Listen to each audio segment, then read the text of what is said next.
নমস্কার, ভিলকিচেনে সবাইকে স্বাগত জানাই। আজকে কোয়াশের একটা রেসিপি আপনাদের সঙ্গে শেয়ার করব, কষা মাংসের স্বাদে কোয়াশ রেসিপি। তো চলুন রেসিপিটা শুরু করি।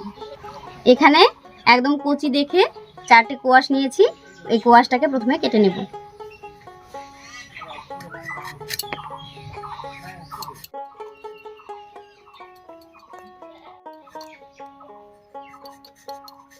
কোয়াশটাকে আমি একটু বড় বড় করে কেটে নেব।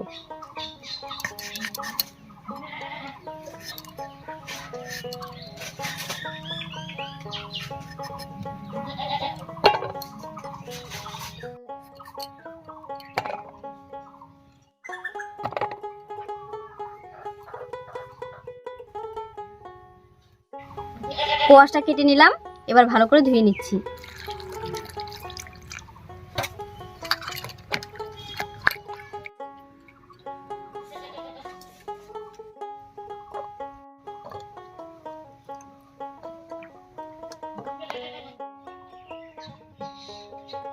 কোয়াশটা কেটে ধুয়ে নিলাম, এবার শুকনো খোলায় কয়েকটা মশলা ভেজে নেব। উনুন জ্বালিয়ে কড়াই বসিয়ে দিয়েছি। এবার শুকনো খোলায় ভেজে নেব 1/2 চামচ পাঁচফোড়ন আর 1/2 চামচ জিরা। ভাজা হয়ে গেছে, নামিয়ে নিচ্ছি।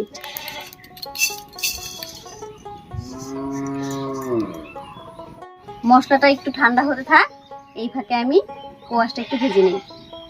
কড়াইতে দিয়ে দেব সরষের তেল।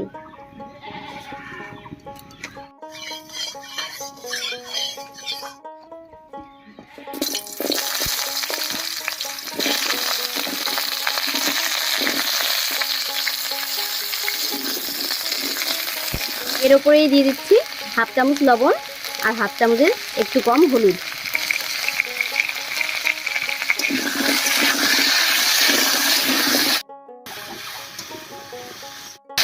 এবার একটু ঢাকা দিয়ে দেব।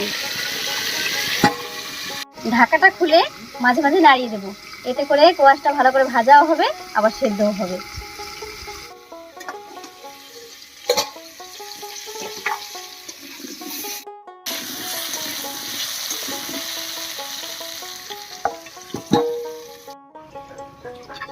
কোয়াশটা ভাজা হয়ে গেছে, এবার নামিয়ে নিচ্ছি।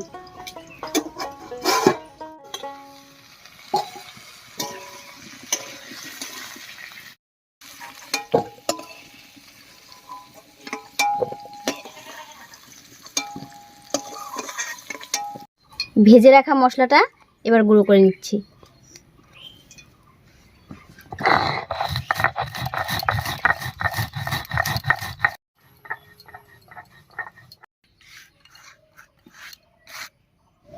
কোয়াশ ভাজার পর যে তেলটা রয়ে গেছে, এই তেলের মধ্যে আমি ফোড়নটা দেব।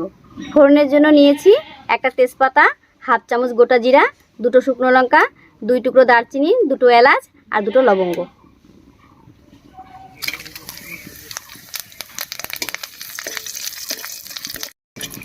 একটু ভাজা ভাজা করে নিলাম। এবার এর উপরে দেব একটা পেঁয়াজ কুচি।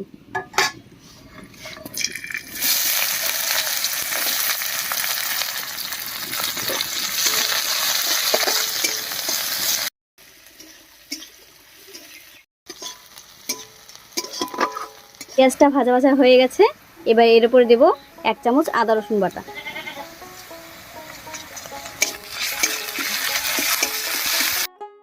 এবার এর উপরে দেব 1/2 চামচ লঙ্কার গুঁড়ো, 1/2 চামচ জিরে গুঁড়ো আর 1 চামচ ধনে গুঁড়ো।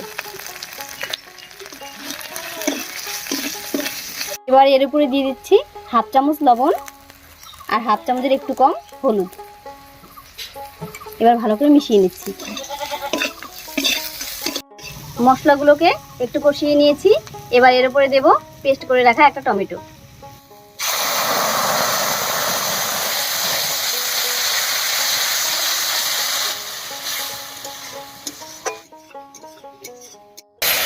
এবার মশলা ধোয়া জল দিয়ে মশলাটাকে ভালো করে কষিয়ে নিচ্ছি।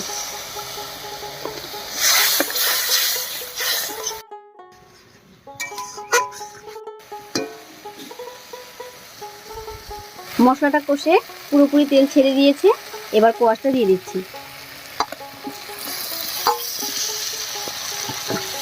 মশলার সঙ্গে ভালো করে মিশিয়ে নিচ্ছি।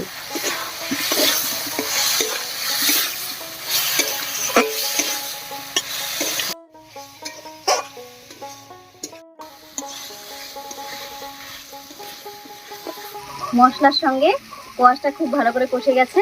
এবার অল্প জল দিয়ে দেবো।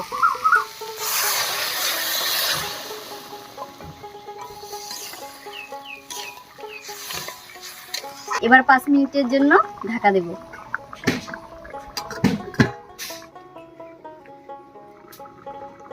5 মিনিট হয়ে গেছে, এবার ঢাকাটা তুলে নিচ্ছি।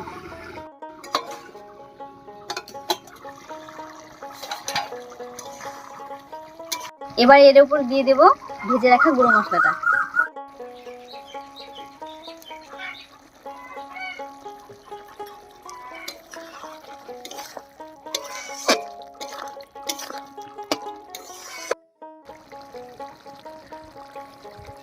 হয়ে গেছে, এবার নামিয়ে নিচ্ছি।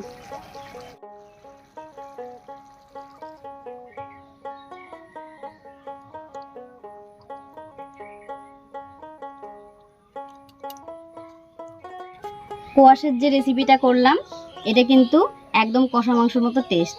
এটা ভাত এবং রুটির সঙ্গে খেতে কিন্তু দারুণ লাগে। কচি কোয়াশ দিয়ে এই রেসিপি কিন্তু ভাত রুটির সঙ্গে দারুণ লাগে। তো আপনারা এটা করে দেখবেন, অসাধারণ লাগবে খেতে। আজ এ পর্যন্তই, কাল আবার দেখা হচ্ছে নতুন কোনো ভিডিও নিয়ে।